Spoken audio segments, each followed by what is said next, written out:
Then form, that's the other thing that we're going to be dealing with, that the textbook talks a lot about, and I would want you guys to read up on, is form is the organizational structure of a piece of music. It is a result of changes in some or all of the elements of music. And the example that I have on our playlist for this section of the course is the song "We Are the Champions" by Queen. And what I want you guys to do is listen to that song and try to really hear all of the elements working together and how it influences the sections of the song. So for example, the verse, when he comes in with the first thing you hear is this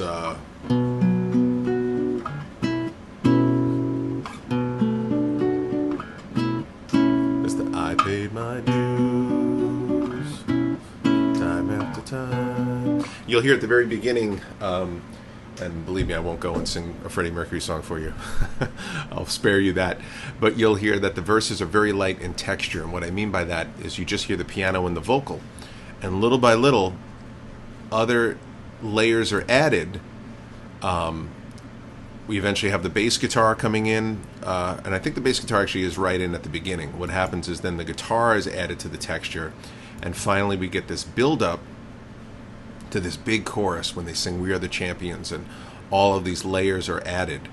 And you kind of have this back and forth between this alternation of dynamics and texture between the sections, this lighter, more transparent verse and this bigger, fuller chorus section. Okay, but really, take a listen to the song and really try to hear that. Really listen for that, instead of just listening to "We Are the Champions" again for who knows how many times you might have heard this song. But kind of really trying to listen to these musical tools and how they're being implemented. So again, that song would be in our playlist. And then the next part of this, besides the elements, we're going to get into common parts of songs and common song forms and structures. So this is going to kind of define a little bit for us, what is a verse, what is a chorus, what is a bridge, etc. And we're going to have several examples in the textbook and on YouTube of these song forms. So some of the things when we talk about parts of songs, and there's Bob Dylan, who of course was and still is one of the most amazing, prolific American songwriters ever. Sometimes you might have an intro, which is a prelude to the song. It might be as simple as an instrumental bar or two of the coming verse, or it could be a longer, fully realized section employing alternate tempos and keys. One of the things I hinted at before, this would be an example of a long intro, like the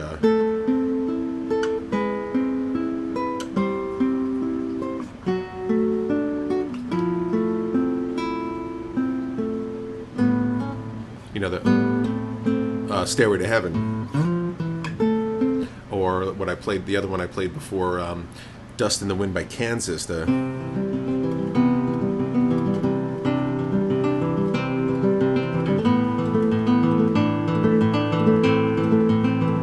Sometimes it can be as simple as a little riff, like a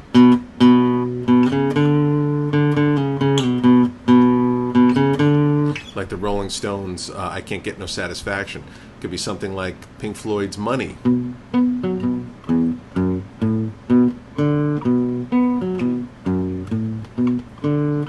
The Beatles with "Blackbird."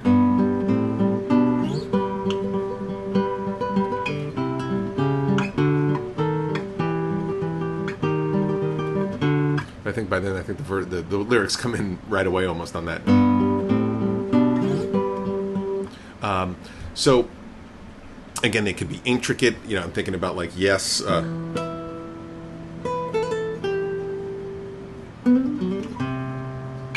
With the song like Roundabout. Or it could be, as simple as just something like the Rolling Stones, "I Can't Get No Satisfaction," where it's just a little 3-note riff. Okay, so that would be an intro. Then that usually leads into the verse. And arguably the most elemental part of the song, The verse is where the song's story, whether it's lyrical or instrumental, begins to unfold. Musically, the verse will usually be more or less identical to each other, while the story contained in the lyrics will play out over the course of several verses. So very often in a verse, like for example, "We Are the Champions," musically it's the same every time. Even the same melody, but the lyrics are changing, the story's unfolding.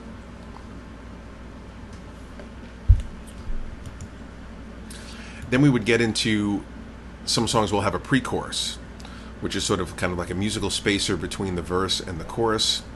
But unlike a bridge, it's typically repeated before each chorus in the song. And its role is typically to build up suspense or anticipation before the big payoff of the chorus. Not all songs have that, but most contemporary pop songs do. Then the chorus. This is where you'll find the biggest energy and a sense of having reached the payoff in terms of what the song is about.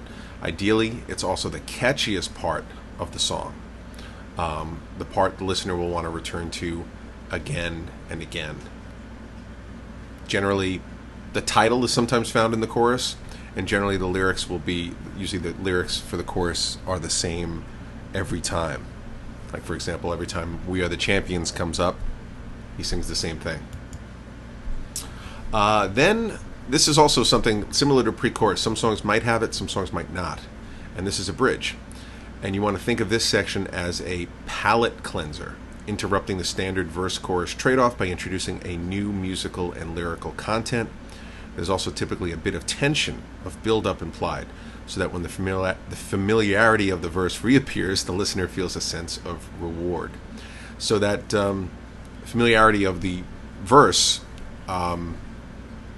again, this is something that's kind of used to offset that a bit, or again, two things that songwriters are usually balancing is enough repetition to keep things familiar to the listener and enough contrast so that things don't get boring. So that balance of repetition and contrast, the bridge is a perfect example of where we might want to have some contrast and have something that's different.